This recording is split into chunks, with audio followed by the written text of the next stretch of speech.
Assalamualaikum warahmatullahi wabarakatuh. Perkenalkan, nama saya Nur Hayati dengan NIM 190111070153, Fakultas Tarbiyah dan Keguruan, jurusan Pendidikan Guru Madrasah Ibtidaiyah kelas B 2019.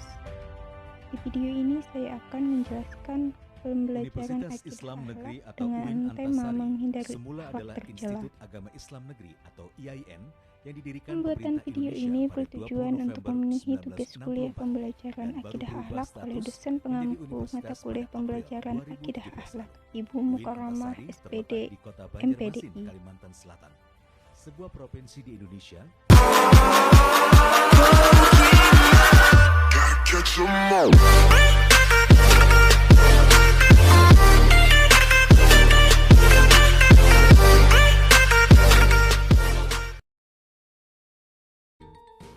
Bismillahirrahmanirrahim. Assalamualaikum warahmatullahi wabarakatuh.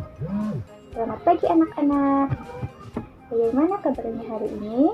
Baik semua ya, alhamdulillah. Sebelumnya, Ibu mau bertanya, apakah ada yang tidak hadir hari ini? Tidak ada? Alhamdulillah lengkap ya. Sebelum kita memulai pelajaran kita pada hari ini, alangkah baiknya kita membaca doa sebelum belajar dulu. Nah, mari kita sama-sama untuk membaca doa sebelum belajar. Bismillahirrahmanirrahim.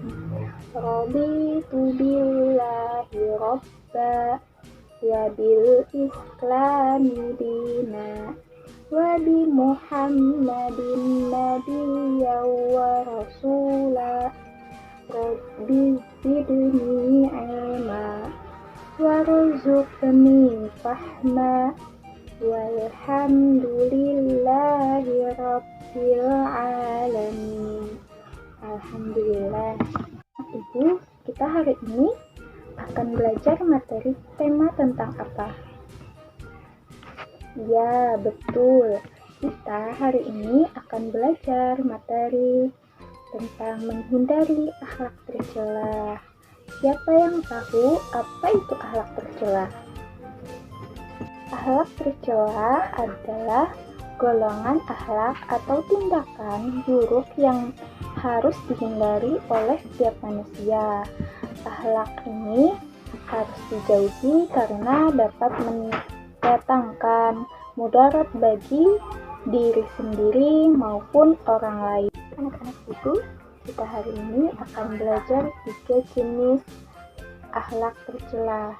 Yang pertama sikap marah, kedua sikap fasik, dan ketiga sikap murtad. Nah, baik, sikap marah. Sikap marah termasuk perbuatan setan yang tidak boleh diikuti. Orang yang pemarah akan mudah tersinggung dan mudah melakukan hal-hal yang buruk karena tidak dapat mengendalikan dirinya sendiri. Seseorang yang sedang marah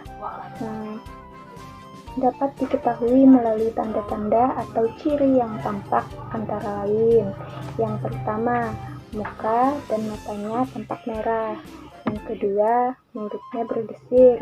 Yang ketiga, tangannya gemetar, seakan-akan dia mau menunjuk orang. Nah, yang keempat, mengeluarkan kata-kata kotor. Yang kelima, melakukan sesuatu yang dirugikan, seperti memukul, melempar, membanting, dan sejenisnya. Nah, bagaimana cara menanggulangi marah? Nah, yang pertama ada 3 ya. Yang pertama, segera memohon kepada Allah SWT pertolongan. Yang kedua, diam dan menjaga lisan. Yang ketiga, mengambil posisi lebih rendah. Nah, misalkan anak-anak lagi duduk di atas kursi, lalu berpindahlah untuk ke bawah, duduk di atas teras saja. Mudah-mudahan dengan cara itu sikap marah kita tadi lebih tenang. Lalu kita mau bertanya, siapa dari anak-anak ibu yang pernah marah? Angkat tangannya. Yo. Nah, iya. Tidak apa-apa anak-anak, selagi kita bisa mengendalikan diri kita untuk menjaga lisan kita, perbuatan kita, dan marah itu akan mereda lebih sendirinya. Nah,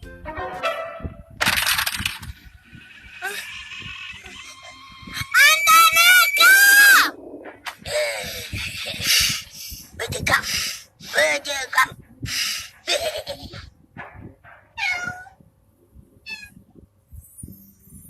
Apa? Dasar kucing nakal. Nusa, Anta juga kan gak sengaja. Mainan sayangan Nusa kan rusak. Nakal. Bacidi. Jangan diulang lagi, Anta. Kansa. Tatak dok pola kau jana. Janganlah kamu marah. Niscaya bagimu surga. Gak bisa. Nusa tetap marah. Kansa. Ayo duduk. Gitu dong. Itu kan hadiah dari Abah. Roket langka tahu. Masih marah nih. Kansa sekarang tiduran deh.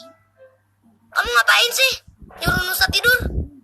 Masya Allah Nusa, yang dibilang Rara itu hadis Rasul untuk menghindari amarah. Niat adikmu itu baik.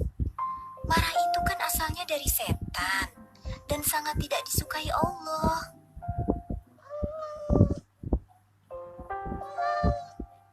Kalau kamu sama si marah, kakak ambil wudhu deh.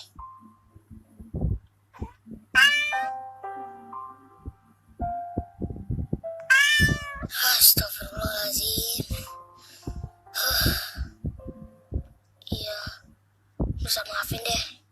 Nusa gak mau marah lagi. Dasar kucing gembul.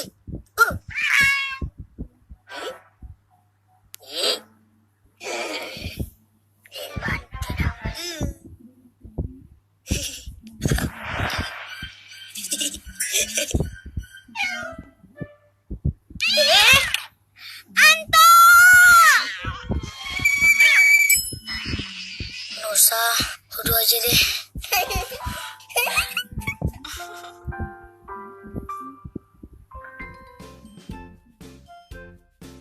materi selanjutnya, sikap fasik. Siapa yang tahu sikap fasik? Angkat tangannya. Tidak ada yang tahu? Nah, Ibu akan menjelaskan sikap fasik. Sikap fasik menurut bahasa artinya keluar atau menyimpang dari perintah, sedangkan menurut istilah orang fasik maksiat menyimpang dari jalan yang benar. Orang yang fasik suka melakukan maksiat, meninggalkan perintah Allah dan menyimpang dari jalan yang benar, atau orang yang mengaku agama Islam akan tetapi senantiasa berbuat dosa atau kemaksiatan dapat dikatakan orang fasik. Nah, akibat orang fasik tadi apa? Ada 3 ya. Yang pertama, tidak dipercaya oleh manusia. Yang kedua, Allah SWT tidak memberi petunjuk baginya. Yang ketiga, terancam masuk neraka. Lalu, cara menghindari fasik. Ada yang tanya cara menghindari fasik. Siapa dari anak-anak ibu yang tahu cara menghindari sikap fasik ini? Iya, betul. Itu salah satunya ya. Nah, di sini ada 3 cara untuk menghindari sikap fasik. Nah, yang pertama, kembali kepada kitab suci Al-Quran. Yang kedua, berperilaku sesuai aturan agama Islam. Nah, yang ketiga, memahami betapa besar kerusakan atau bahaya akibat fasik. Selanjutnya, bagian 3, sikap murtad. Nah, murtad, ada yang tahu apa arti murtad? Tentu kita sering mendengar murtad. Dari anak-anak ibu, siapa yang tahu arti murtad ini? Iya, betul. Ya, murtad menurut bahasa adalah meninggalkan atau keluar dari suatu agama. Dan menurut istilah, murtad berarti meninggalkan atau keluar dari agama Islam dan memeluk agama lain sehingga hukumnya menjadi kafir. Apabila sudah dinasehati untuk kembali kepada agama Islam, namun tidak mau kembali, maka orang tersebut terkena ancaman dosa besar. Nah, selanjutnya akibat murtad. Nah, dalam surah An-Nahl, Allah SWT berfirman bahwa seseorang yang sudah beriman kemudian kafir kepada Allah SWT, maka ia akan mendapat murka Allah Subhanahu wa Ta'ala karena ia telah mengkhianati dirinya dan Allah Subhanahu wa Ta'ala. Selanjutnya, cara menghindari murtad. Nah, bagaimana cara menghindari murtad? Ya, perbuatan keluar dari ajaran Islam disebut orangnya disebut murtad, merupakan perbuatan yang sangat dimurkai Allah Subhanahu wa Ta'ala, sehingga harus selalu dihindari. Cara untuk menghindarinya adalah 1. Mempelajari agama Islam dengan sebaik-baiknya, melalui kegiatan menghayati, meyakini, dan mengamalkan. Yang kedua, menjauhkan diri dari orang-orang yang berperilaku buruk seperti mabuk-mabukan, suka membolos, suka berkelahi, perbuatan tercela lainnya. Nah, yang ketiga, senantiasa memupuk keimanan dan keislaman dengan cara selalu berbuat baik dan gemar beribadah. Nah, lalu yang keempat, yang terakhir, menjauhkan diri dari tempat-tempat maksiat yang mendorong berbuat tercela seperti diskotik, night club itu ya anak-anak kelompok malam yang suka keluar malam, nah dan sejenisnya. Baik, selanjutnya di akhir pelajaran kita hari ini, Ibu mau menugaskan kepada kalian untuk berpose atau berfoto ekspresi kalian sedang marah. Ibu mau lihat bagaimana ekspresi kalian sedang marah, nanti Ibu akan nilai ya. Nah, lalu buka halaman 58, ada di situ tugas A dan B. Itu tugasnya dikumpulkan minggu depan ya anak-anak. Nah, baik. Sebelum kita menutup mata pelajaran kita hari ini, alangkah baiknya kita untuk membaca doa sebelum belajar. Sebelum kita menutup pada pelajaran kita pada hari ini, alangkah baiknya kita untuk membaca doa setelah belajar. Nah, mari kita sama-sama untuk membaca doa setelah belajar. Bismillahirrahmanirrahim. Allahumma inni astaudi'uka ma 'allamtani farudduhu ilayya inda hajati ila wa la tunsini ya rabbal alamin. Alhamdulillahi rabbil alamin. Nah, baik, sebelumnya Ibu mau minta maaf pada kalian apabila itu ada salah-salah kata atau kata-kata Ibu yang kurang berkenan. Ibu minta halal, minta ridho.